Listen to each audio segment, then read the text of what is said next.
Quali sono i bisogni ancora insoddisfatti dei pazienti con malattia di Fabry? Lo chiediamo al dottor Alberto Ortiz in occasione di un evento di aggiornamento proprio sulla malattia di Fabry.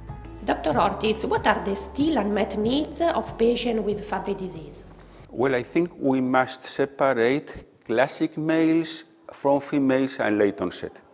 In classic males, I think we need more powerful tools to initially debulk the glycolipids that have accumulated over time. So for this, I would envision using higher dose enzyme therapies and perhaps in the future combination therapy.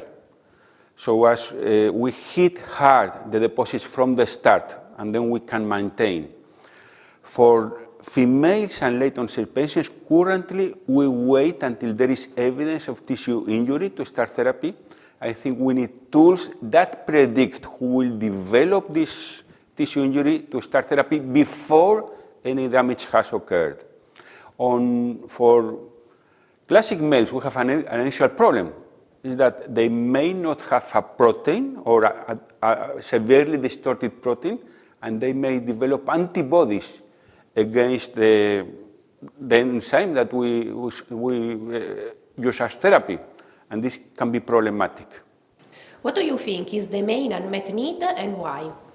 I think the main one is our current approach to therapy. I think it's too conservative. I would favor an approach similar to that used in cancer, similar to that used in HIV infection, which is to hit at the disease hard and early, and then maintain therapy. In what does the problem of immunogenicity consist and how does it impact the patient life? Well, in Fabry disease, alpha-galactosidase A is abnormal or missing. Immunogenicity is especially a problem when the enzyme is actually missing, because you administer a normal enzyme that the body sees as a foreign protein and develops antibodies. So we have two problems. The most severely affected patients, those without enzyme, are the ones that usually develop antibodies, and second, the antibodies can inhibit the action of therapy, thus limiting the therapeutic effectiveness.